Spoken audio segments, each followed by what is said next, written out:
What's up guys, it's Hunter. Welcome back to another video. Today we have the Segway Xaber 300.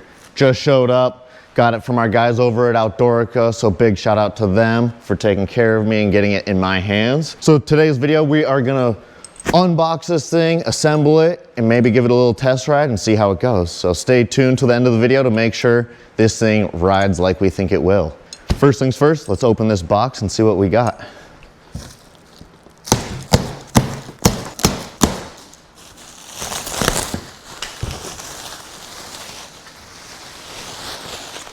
All right, let's see what this thing looks like. I got my father helping me.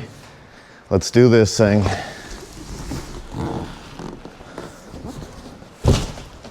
So it comes nice and packaged up. You can always have your guys over at Outdoorica build the bike for you if you want, but here we are doing an unboxing video because we enjoy building bikes around here.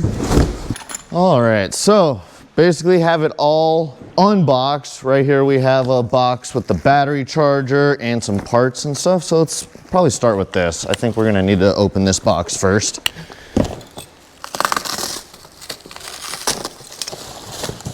So we got the battery charger right there.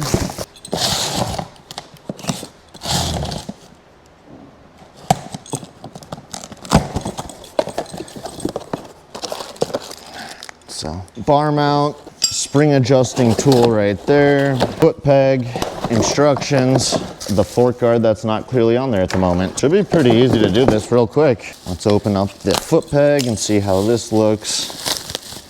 Get everything laid out so that way when we get to it, ooh, definitely high quality foot peg. Definitely nicer than I've seen on some of the other e-motos. So Segway, good work there.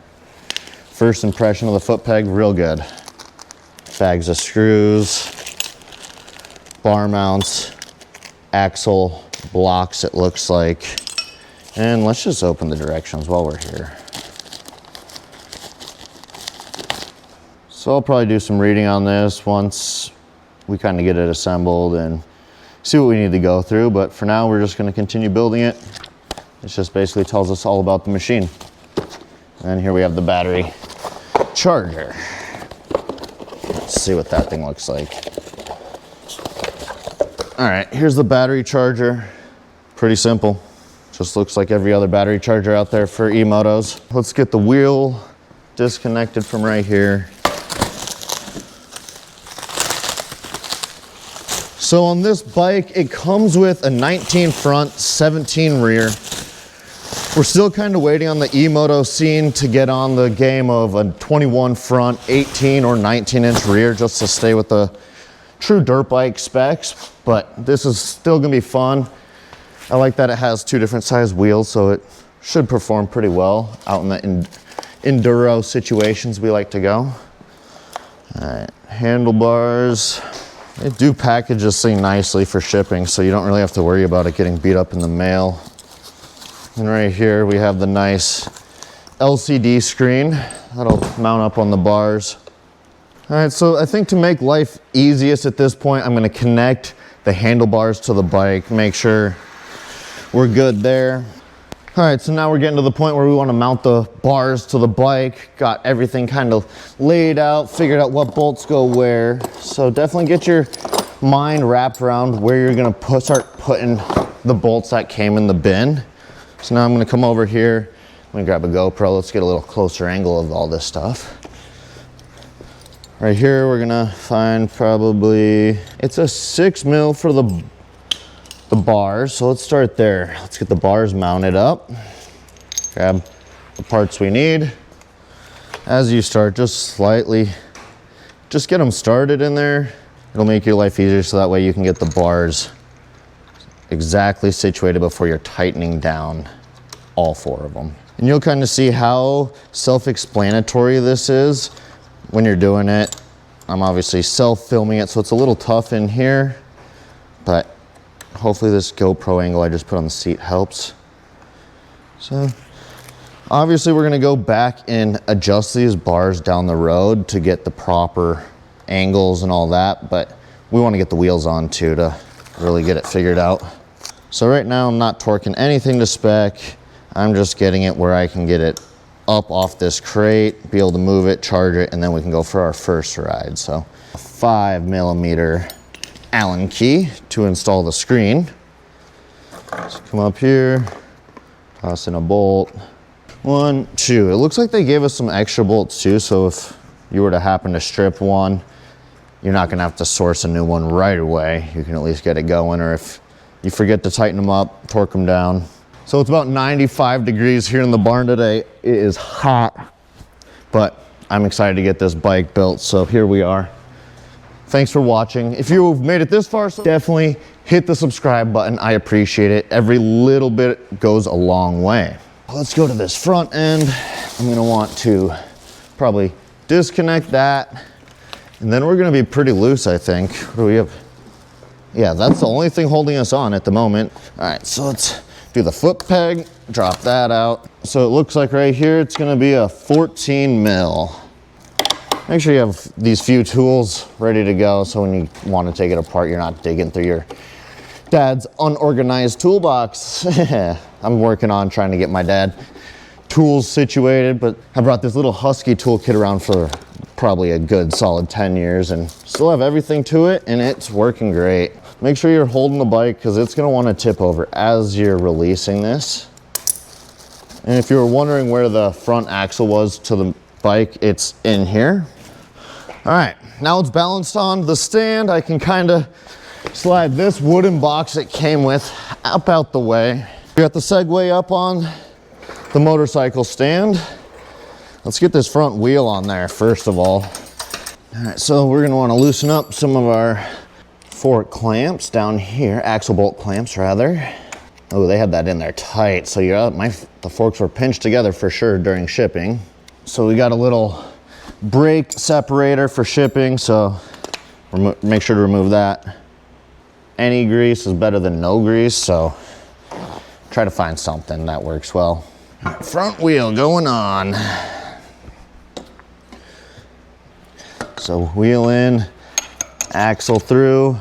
There will always be a little bit of grease right here and behind the axle. Try to get that clean. So first things first, before you get carried away, tightening everything. Get the side that doesn't have the removable nut on it. Get this side kind of tightened down. Spin the front wheel, make sure everything seems straight.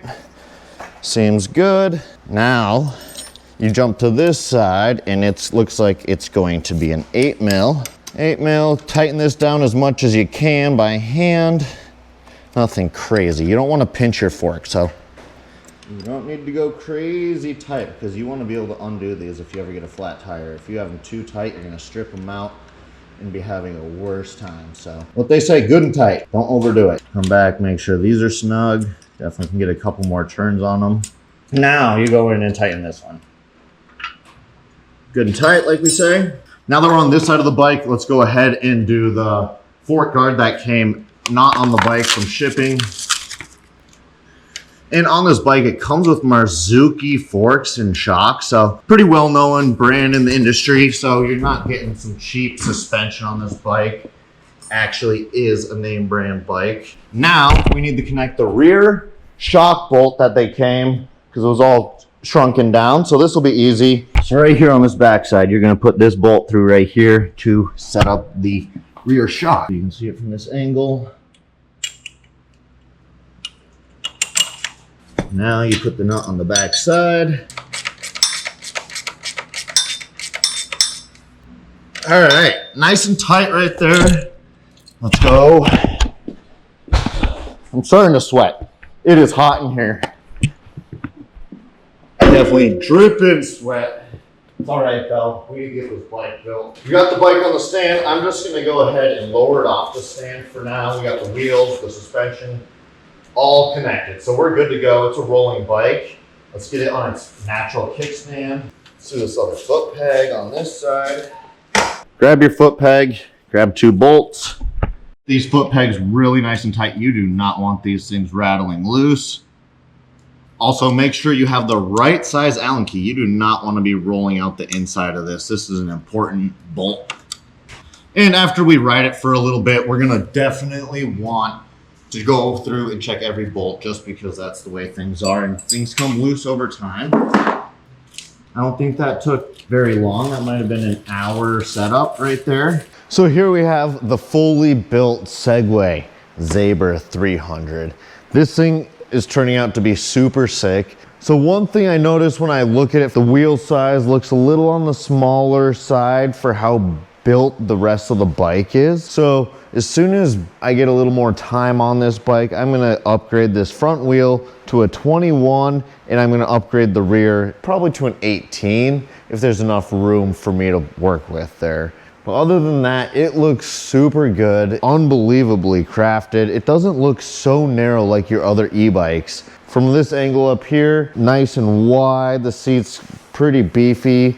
You know, if you have to shuttle 2 people around, there's definitely enough room for your 2 people. Safety features are incredible. There's so many safety features built into this. So if you don't have the keypad, you go to barely move it and it's gonna notify the cell phone that's connected to the device. So pretty sick. Right here we have, came in this nice little bag around the bars. We have a little card and we have a little keychain thing.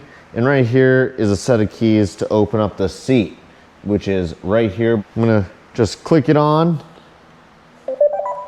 Boom. Check out those headlights. That thing is pretty dialed, pretty futuristic. Can't wait to see what that thing's ripping like at night. So little key card, that's how you turn it on, turn it off. Super simple right here on the side of the bike. You can also add your own personal keypad number on the screen right here. So you don't always have to have these. And also your Bluetooth and your cell phone, if it gets near, it acts as one of these as well. But we haven't gotten there yet. I'm in a metal building, so we don't have the cell phone service to fully hook the bike up. I'm gonna have to do that outside of here. I know Segway has their own proprietary motor. They have their own battery. They have their own controller. They are kind of building their own machine versus everyone else where they're kind of using someone else's controller, using someone's battery. A lot of people are using the same motor too. So, and while we're here, I'm gonna hop on it just for the viewer's sake. So you can see me, I'm 5'10".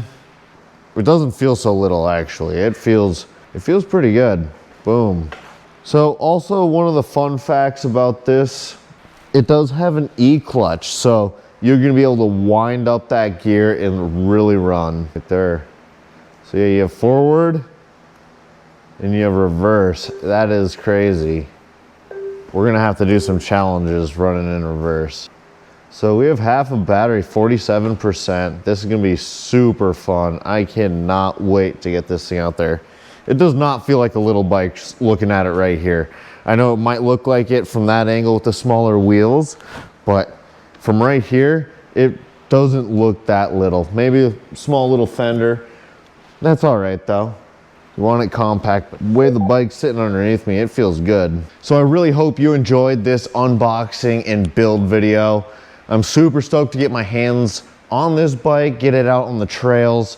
It's gonna be pretty fun. I can't wait to see what it does doing some hard enduro stuff, because that's what we do a lot of out in Colorado. That's really what we're all about. If you're in the market for an e-moto, definitely check out Outdoorica. They're here in central Minnesota, but they also ship anywhere in the country. So please check out Outdoorica.com and make sure you tell them that I sent you. But if you enjoy these videos, please comment, like, subscribe, and let me know what kind of bikes you want to see reviewed, what kind of terrain you want to see me ride them on. Basically, it's up to you what you want to see happen. So until next time, thanks for viewing these videos, and we'll see you on the trails. Peace.